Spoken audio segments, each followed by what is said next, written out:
So now बेटा, pancreas के अंदर दो सेगमेंट है। मैं फिर से बता रहा हूं, पेनक्रियाज एक हेट्रोक्राइन ग्लैंड है जो एक्सो एंडो दोनों है बेटा। 16 सेंटीमीटर लॉन्ग है, 80 ग्राम्स इन वेट है, स्टमक के नीचे रखी हुई है। इसके दो अंदर सेगमेंट है, ये जो रेड कलर में दिखते हैं इनको कहते हैं पेनक्रिएटिक एसेनी। ये सेंटर में जो पार्ट है इसको कहते हैं आइसोलेट ऑफ लैंगरहैंस। इसमें अल्फा बीटा पॉलीपेप्टाइड सेल और डेल्टा सेल्स इसमें मिलती हैं। अब इसकी सेल्स, ये वाली सेल्स क्या करती हैं? ये तो बेटा निकालती हैं हॉर्मोन्स। कौन से हॉर्मोन्स आते हैं इनसे? ग्लूकागोन, इंसुलिन, और इसके बाद यहां से आता है सोमेटोस्टेटिन और पेनक्रिएटिक पॉलीपेप्टाइड हार्मोन। अब जो हम डाइजेशन पढ़ रहे हैं उसमें ये नहीं हमारे लिए इंपॉर्टेंट, हमारे लिए इंपॉर्टेंट है ये बाहर वाला structure which is pancreatic acini. Pancreatic acini में ये कैसी सेल्स है बेटा? ये सेल है पायरामिडल सेल्स, पिरामिड शेप की सेल्स है।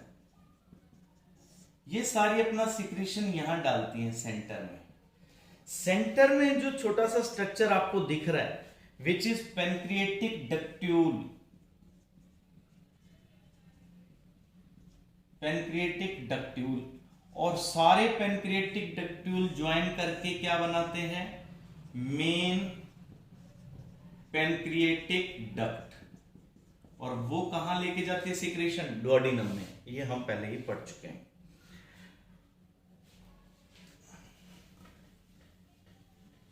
देखो बेटा, तो पेनक्रियाज के बारे में हमने डिटेल में इसका स्ट्रक्चर पढ़ लिया है। जैसे ये है डुओडेनम, डुओडेनम में यहां ये जैसे पेनक्रियाज है बेटे, ये कौन सी डक्ट थी? Hepato pancreatic duct. अब बच्चे एक एक्स्ट्रा डक्ट भी होती है। देखो एक डक्ट तो ये आ गई, इसकी ओपनिंग को कौन, यहां पे कौन है? Sphincter of OD. एक और डक्ट होती है बेटा, पेनक्रियाज से डुओडेनम में जाती है। ये देखो यहां से एक एक्स्ट्रा डक्ट है जो यहां आके खुलती है। ये है पेनक्रियाज की, और खुल कहां रही है? डुओडेनम में। इसको कहते हैं accessory pancreatic duct. Accessory pancreatic duct it's called as. तो असेसरी पेनक्रिएटिक डक्ट को एक नाम और भी देते हैं, duct of Santorini. Duct of Santorini. Okay, अब है पेनक्रिएटिक जूस, यानी जो जूस पेनक्रियाज से आता है उसकी क्या कंपोजिशन है। हमने स्ट्रक्चर पढ़ लिया बेटा, अब हमने पेनक्रिएटिक जूस की कंपोजिशन देखनी है। पेनक्रिएटिक जूस एक कंप्लीट जूस होता है बच्चे। पेनक्रिएटिक जूस डेली कितना आता है? 1 to 1.5 लीटर पर डे, हर रोज इतना आएगा। पेनक्रिएटिक जूस में होता क्या क्या है? इसमें वाटर है बेटा 98%। इस जूस में सॉल्ट्स और एंजाइम्स हैं 2%। Salts and enzymes about 2%। इसकी पीएच कितनी है? इसकी पीएच है बेटा 7.5 to 8.3। ये इसकी पीएच है। तो हमने पेनक्रियाज के बारे में डिटेल में देख लिया कि पेनक्रियाज एक हेट्रोक्राइन ग्लैंड है जिसका काम पेनक्रिएटिक जूस रिलीज करना as well as endocrine in nature भी है, मतलब ये हार्मोन्स भी निकालती हैं। इसके बाद बेटे दो ग्लैंड्स और हैं जो डाइजेस्टिव सिस्टम के साथ जुड़ी हुई हैं। They are called as intestinal glands. बहुत छोटा सा ही कंसेप्ट है, बस ये लास्ट ग्लैंड है बेटा। इसके बाद हमने डाइजेशन पढ़ना है।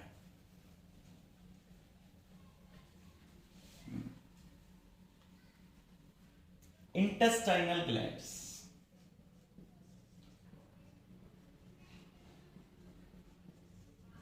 इंटेस्टाइनल ग्लैंड्स बहुत सारी होती हैं, माइक्रोस्कोपिक होती हैं, मिलती कहां है? In the wall of small intestine, in the wall of small intestine. अब ये दो तरह की ग्लैंड्स हैं बेटा, क्रिप्ट्स ऑफ लिबरकुहन, सेकंड बेटा ब्रूनर्स ग्लैंड, क्रिप्ट्स ऑफ लिबरकुहन और ब्रूनर्स ग्लैंड। अब ये सेल्स कहां पे लोकेटेड है? स्मॉल इंटेस्टाइन में। और इनका फंक्शन क्या होता है? इनका फंक्शन होता है ये रिलीज करती हैं इंटेस्टाइनल जूस। इंटेस्टाइनल जूस को एक नाम और भी देते हैं, याद रखना, सक्कस इंटेरिकस, सक्कस इंटेरिकस। हाँ जी, daily 2 to 3 litres, 2 to 3 litres per day intestinal juice is secreted. इसकी पीएच कितनी होती है? इसकी पीएच होती है बेटा 8.3। ये भी, इसमें जो एंजाइम्स आते हैं वो एंजाइम्स लास्ट में, देखो ये सबसे लास्ट में है ग्लैंड, तो लास्ट में जो डाइजेशन होता है, कंप्लीट डाइजेशन इसके पास जाने के बाद होता है। तो ये हमने बेटा डाइजेस्टिव सिस्टम और डाइजेस्टिव सिस्टम से जुड़ी हुई सारी ग्लैंड्स हमने डिटेल में स्टडी कर ली। इसमें हमने नीट के क्वेश्चंस, सारा इंपॉर्टेंट सेगमेंट साथ लिया है, सब्जेक्टिव प्लस ऑब्जेक्टिव दोनों पढ़े हैं। आपने एनसीईआरटी अंडरलाइन करनी है और जो लेक्चर चल रहे हैं बेटा इनको भी आपने नोट करते चलना है ताकि आपके पास नोट्स बन जाए, बाद में आप जब रीडिंग लेंगे तो लर्न हो जाएगा। अब हम चलते हैं नेक्स्ट पार्ट पे बेटे। अब हमने डाइजेशन पढ़ना है कि डाइजेशन कैसे होता है डाइजेस्टिव सिस्टम में, क्योंकि हमने स्ट्रक्चर सारा पढ़ लिया है। अब हम आते हैं बेटा फिजियोलॉजी ऑफ डाइजेशन पे।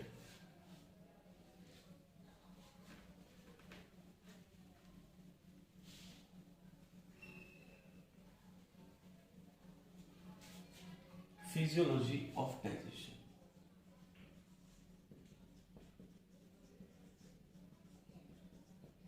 देखो बेटा डाइजेशन समझने से पहले हमें यह पता होना चाहिए कि जो डाइजेस्ट हो रहा है वो कौन किस में कन्वर्ट होगा।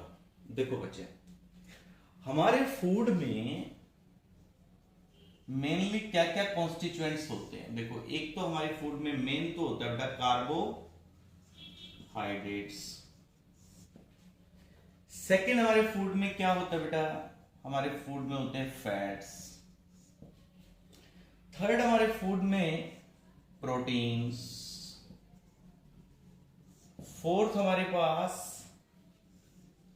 विटामिन्स, मिनरल्स और वाटर। ये चीजें हमारे फूड में है। हम कैसा फूड खाते हैं? क्योंकि हम होलोजोइक मोड में हैं तो हम लोग कॉम्प्लेक्स फूड खाते हैं। तो जो आप कार्बोहाइड्रेट्स खाते हैं, कार्बोहाइड्रेट्स 3 तरह के होते हैं बेटा। एक तो होते हैं पॉलीसेकेराइड्स,